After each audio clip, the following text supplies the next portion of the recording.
Hello students, मैं Vivek Sharma, assistant professor sociology, आप सभी का स्वागत करता हूं राजकीय महाविद्यालय चौमेला के यूट्यूब चैनल पर। आज हम बीए सेकेंड ईयर सोशियोलॉजी के सामाजिक विचारक वाले भाग से कार्ल मार्क्स के अलगाव संबंधी विचारों पर चर्चा करेंगे। मेरे पिछले वीडियो में हमने अलगाव के संबंध, अलगाव के अर्थ, उसके परिभाषा, विभिन्न समाजशास्त्रियों के अलगाव के बारे में विचार और अलगाव के कारण और परिणामों पर हमने विस्तार से चर्चा की थी। अब हम कार्ल मार्क्स अलगाव के संबंध में क्या विचार रखते हैं उस पर इस वीडियो में चर्चा करेंगे। तो चलिए शुरू करते हैं। अलगाव के सिद्धांत की विवेचना कार्ल मार्क्स ने अपनी प्रारंभिक रचना आर्थिक दार्शनिक पांडुलिपि में 1844 में तथा अपनी प्रसिद्ध कृति दास कैपिटल के प्रथम खंड में वस्तुओं का जादू टोना और उसका भेद तथा मशीनों और आधुनिक उद्योग शीर्षक नामक अध्यायों में की है। दर्शन शास्त्र के क्षेत्र में हीगल ने अलगाव पर विचार व्यक्त किए थे। मार्क्स ने हीगल से ही यह धारणा ग्रहण की है, यद्यपि उनके विचार हीगल के विचारों से बिल्कुल विपरीत थे।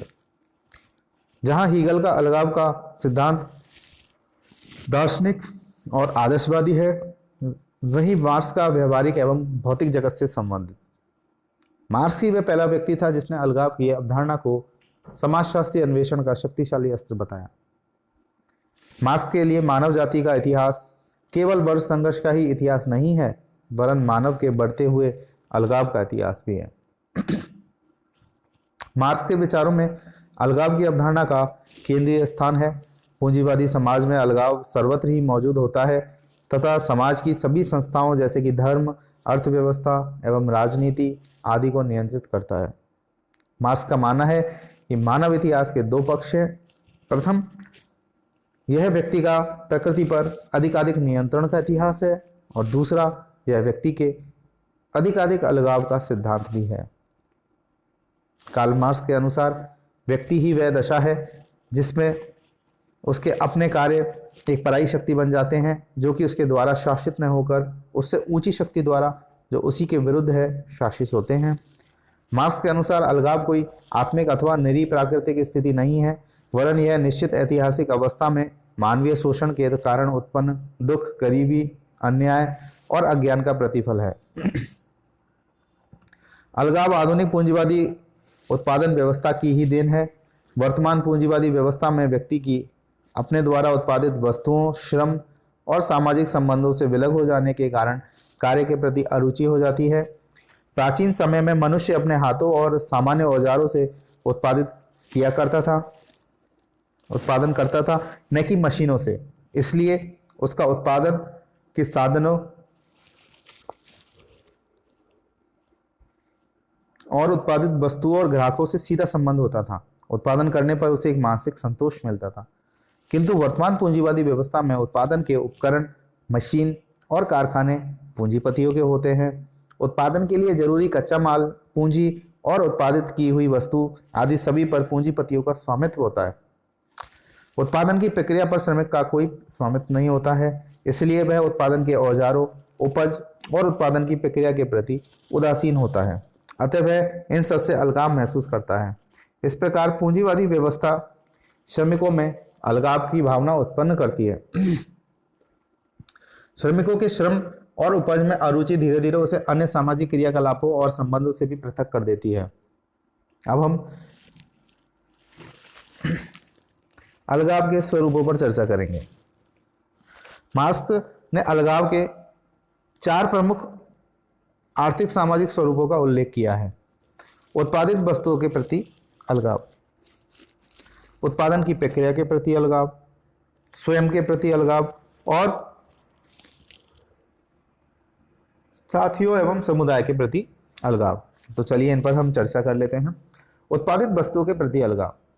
पूंजीवादी व्यवस्था में श्रमिक अपने द्वारा उत्पादित वस्तुओं के प्रति भी अलगाव रखता है, क्योंकि उसने उस वस्तु के संपूर्ण उत्पादन की प्रक्रिया में केवल एक भाग ही अदा किया है।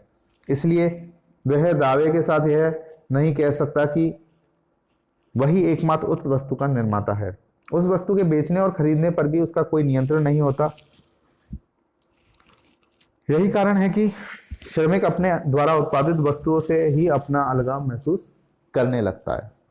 उत्पादन की प्रक्रिया के प्रति अलगाव। पूंजीवादी व्यवस्था में उत्पादन के साधनों और कारखानों पर श्रमिकों का नहीं वरन पूंजीपतियों का स्वामित्व रहता है।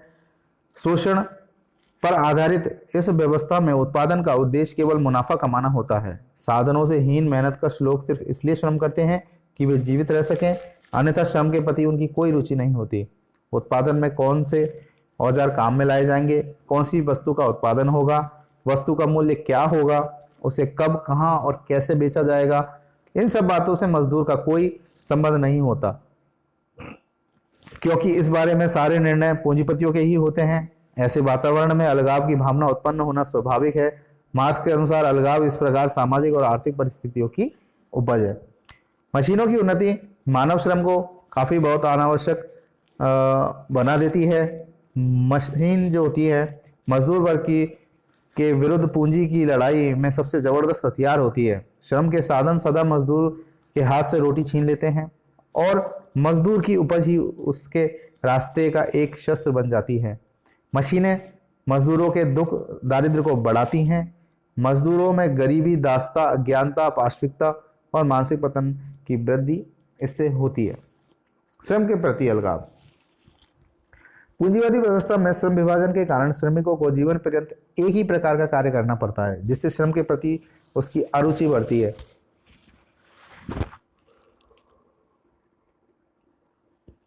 वह अपने श्रम को अन्य वस्तुओं की भांति बेचने पर मजबूर हो जाता है। श्रम के उपकरण ही श्रम को मार गिराते हैं। वह अपना जीवन वस्तुओं पर लगा देता है और उसका जीवन अपना न रहकर वस्तुओं के अधीन हो जाता है। अपने कार्य में उसे किसी प्रकार का आनंद नहीं मिलता है। उसके शरीर और मस्तिष्क का ह्रास हो जाता है और उसकी शारीरिक और मानसिक शक्ति कमजोर हो जाती है। श्रम और श्रम की उपज मजदूर के लिए एक पराई वस्तु बनकर रह जाती है। परायापन की ही भावना श्रमिक को अपने आप से भी अलग कर देती है। वह अपने आप को मूल्यहीन, विकृत और शक्तिहीन समझने लगता है। इस प्रकार श्रमिक अपने आप से अलगाव महसूस करता है।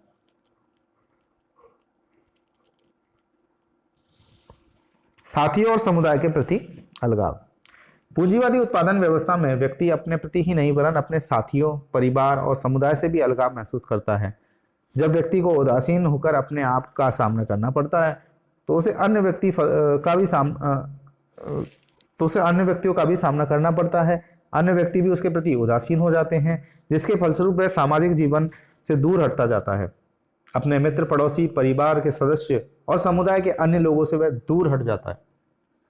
शोषण व्यवस्था व्यक्ति के जीवन को निष्क्रिय बना देती है और व्यक्ति अपने आप को अकेला, निरीह और सब लोगों से पृथक महसूस करता है। वह मुद्रा और उत्पादन के साधनों का दास बन जाता है। मार्क्स के अनुसार वर्तमान पूंजीवादी व्यवस्था और उसकी सामाजिक एवं आर्थिक परिस्थितियां व्यक्ति में उत्पादित वस्तुओं, उत्पादन की प्रक्रिया, स्वयं अपने प्रति तथा अपने साथियों, परिवार और समुदाय के प्रति अलगाव उत्पन्न करती हैं। ऐसी परिस्थिति जो अनैतिक साधनों से निजी संपत्ति के एकीकरण और मानवीय श्रम के शोषण के कारण उत्पन्न होती है, व्यक्ति में विवशता, अज्ञानता, साधनहीनता, शक्तिहीनता उत्पन्न करती हैं। मार्क्स के अलगाव की अवधारणा आज समाजशास्त्रीय चिंतन की एक महत्वपूर्ण अवधारणा बन गई है। अब हम वर्ग संघर्ष में अलगाव की क्या भूमिका है उस पर चर्चा करेंगे। पूर्व में हम वर्ग संघर्ष पर विस्तार से चर्चा कर चुके हैं। वर्ग संघर्ष के विभिन्न कारणों का भी हम जान चुके हैं। उन कारणों पर विचार करने पर हमें स्वतः ही स्पष्ट होता है कि आखिरकार श्रमिक वर्ग के लोग संघर्ष के लिए क्यों तत्पर हो जाते हैं। यह प्रश्न हमारे दिमाग में उठता है।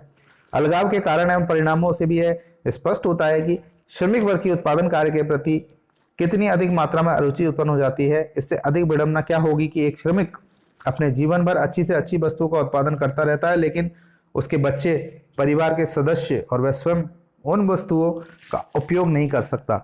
यह एक ऐसी अभावमय स्थिति है जो मजदूरों को झकझोर देती है। दूसरी ओर वह पूंजीपतियों को अपने आंखों के सामने अधिकाधिक धनवान होते हुए देखता है, उसके ऐशो आराम और ठाट बाट को देखता है। गरीब अमीर के बीच खाई बढ़ती जाती है। आखिर श्रमिक भी इंसान है, उसके मस्तिष्क में भी तुलना की बात आती है। ऐसी परिस्थिति में वह अपने स्वयं से उत्पादित वस्तुओं से, समाज से, परिवार से, मानव जाति एवं संपूर्ण उत्पादन प्रक्रिया से ही अपने आप को कटा हुआ महसूस करता है। यह स्थिति श्रमिकों में निराशा के भाव पैदा करती है, साथ ही उसमें वर्ग चेतना की भावना भी जागृत करती है। और वह महसूस करता है कि पूंजीपतियों के विरुद्ध उठ खड़ा होने पर संघर्ष करने में मेरे पास क्या है जो जाएगा। साम्यवादी विचारधारा ने सर्वहारा वर्ग में इस प्रकार के वर्ग चेतना को जागृत करने में विशेष योग दिया। श्रमिक के जीवन में पाया जाने वाला अभाव, असंतोष और अलगाव ही उसे वर्ग संघर्ष की ओर आगे बढ़ाता है। वह शोषण से मुक्ति की बात सोचता है और उसे वर्ग संघर्ष ही मुक्ति के मार्ग के रूप में दिखाई पड़ता है। जब श्रमिक को उत्पादन की प्रक्रिया, उत्पादित वस्तु, मशीन आदि से अलगाव महसूस होता है तो वह सोचता है यह सब तो पूंजीपतियों का है, मेरा नहीं। तो संघर्ष की स्थिति में वह मशीनों में तोड़फोड़ करता है, उनमें आग लगा देता है, हड़ताल करता है, तालाबंदी करता है और उत्पादन की प्रक्रिया में बाधा उत्पन्न करता है। वह यह सब अलगाव की भावना के कारण ही करता है। निष्कर्ष में हम कह सकते हैं कि वर्ग संघर्ष में अलगाव की एक अत्यंत महत्वपूर्ण भूमिका है। अलगाव को कैसे दूर किया जा सकता है?